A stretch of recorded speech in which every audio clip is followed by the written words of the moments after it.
ಬರೋ ವೇಳೆಗೆ ನಮ್ಮ ಹತ್ರ ವ್ಯಾಕ್ಸಿನ್ ಇತ್ತು ಮಿತ್ರೆ. ಜಗತ್ನಲ್ಲಿ 30 ರಾಷ್ಟ್ರಗಳು ವ್ಯಾಕ್ಸಿನ್ ತಯಾರು ಮಾಡಲಿಕ್ಕೆ ಪ್ರಯತ್ನ ಪಡ್ತಿದ್ವು.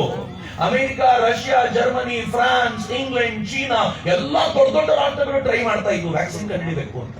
ಈ ದೊಡ್ಡ ದೊಡ್ಡ ರಾಷ್ಟ್ರಗಳ ಪೈಕಿ ಚಿಕ್ಕ ರಾಷ್ಟ್ರವಾಗಿ ನಾವಿದ್ವಿ.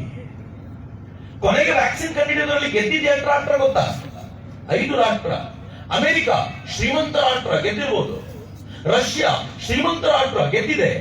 ಇಂಗ್ಲೆಂಡ್ ಶ್ರೀಮಂತ ರಾಷ್ಟ್ರ, ಅವರು ವ್ಯಾಕ್ಸಿನ್ ಕಂಡುಹಿಡಿದಿರಬಹುದು.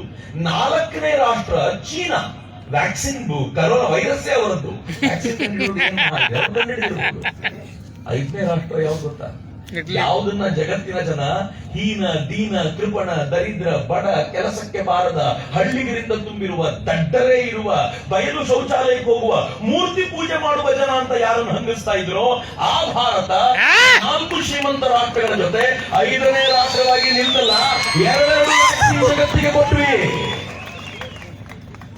ಯಾರಾದ್ರೂ ಇಲ್ಲಿ ಕಾಂಗ್ರೆಸ್ಸಿಗರು ಇವ ಚಕ್ರವರ್ತಿ ಅದೇನ್ ಮಾತಾಡ್ತಾ ನೋಡ್ಲೇಬೇಕು ಅಂತ ಬಂದಿದ್ರೆ 1 ನಿಮಿಷ ತಲೆ ತಗ್ಗಿಸ್ಬಿಡಿ. ನಿಮ್ಗೆ ತಲೆ ಎತ್ತೋ ಯೋಗ್ಯತೆ ಇಲ್ಲ. ನೀವು ಕಾಂಗ್ರೆಸ್ಸಿಗರಾಗಿದ್ರೆ ಈ ಹಂತದಲ್ಲಿ ತಲೆ ಎತ್ತೋ ಯೋಗ್ಯತೆ ಇಲ್ಲ. ಯಾಕೆ ಅಂತ ಹೇಳ್ತೀನಿ.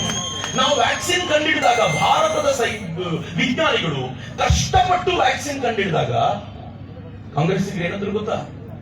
ಭಾರತದ ವ್ಯಾಕ್ಸಿನ್ ಸೆಕೆಂಡ್ ರೇಟೆಡ್ ವ್ಯಾಕ್ಸಿನ್, ಅಮೆರಿಕಾದ ವ್ಯಾಕ್ಸಿನ್ಗೆ ಸರಿಸಮ ಇಲ್ಲ, ಇದನ್ನು ತಗೋಬಾರದು ಅಂದ್ರಲ್ರಿ. ಪಿ ಚಿದಂಬರಂ ಅನ್ನುವಂತ ಎಕ್ಸ್ ಮಿನಿಸ್ಟರ್, ಕಾಂಗ್ರೆಸ್ಸಿನ ಲೀಡರು ಏನಂದ್ರು ಗೊತ್ತಾ? ಭಾರತಕ್ಕೆ 100 ಕೋಟಿ ಜನರಿಗೆ ವ್ಯಾಕ್ಸಿನ್ ತಲುಪಿಸುವ ಸಾಮರ್ಥ್ಯ ಇಲ್ಲ, ಭಾರತ ಅಮೆರಿಕಾದ ವ್ಯಾಕ್ಸಿನ್ ಬೇಡಲೇಬೇಕು ಅಂತ.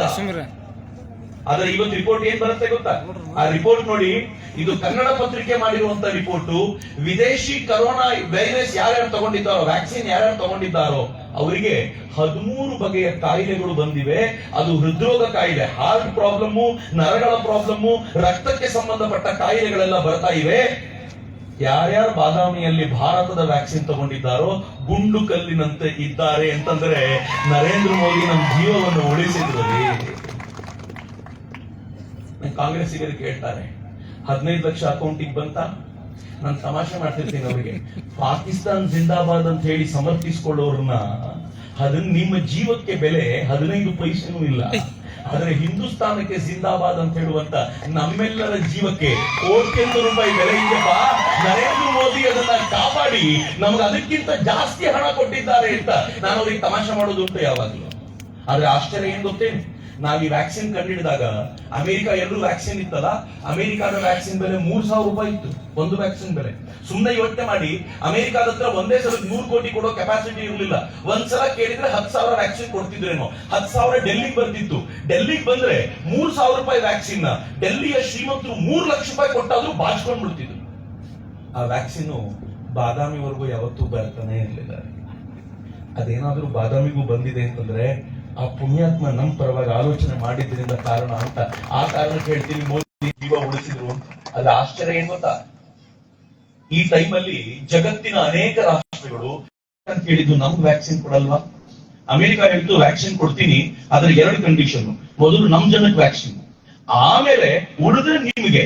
2ನೇದು ಸಿಕ್ಕಾಪಟ್ಟೆ ಪ್ರಾಫಿಟ್ ನಾನು ಕೇಳ್ತೀನಿ, ಅಷ್ಟು ದುಡ್ಡು ಕೊಡೋ ಕೆಪಾಸಿಟಿ ಇದ್ರೆ ನೀವು ತಗೊಳ್ಳಿ, ಇಲ್ಲ ಅಂದ್ರೆ ನಿಮ್ ದೇಶದ ಆಸ್ತಿನ ಮಾರಾಟ ಮಾಡಿ ಅಂತ.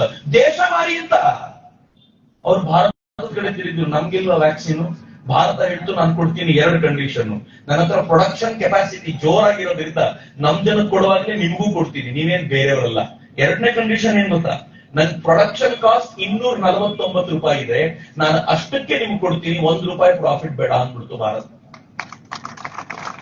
ಚಪ್ಪಾಳೆ ಸ್ವಲ್ಪ ಬೇಗ ಹೊಡೆದಿದ್ದು. ಯಾಕೆ ಗೊತ್ತಾ? ಬಡ ರಾಷ್ಟ್ರಗಳು ಕೇಳಿದ್ವು, ಅಷ್ಟು ದುಡ್ಡು ನಮ್ಮ ಹತ್ರ ಇಲ್ಲ ಅಂದ್ರೆ ಏನ್ ಮಾಡಬೇಕು?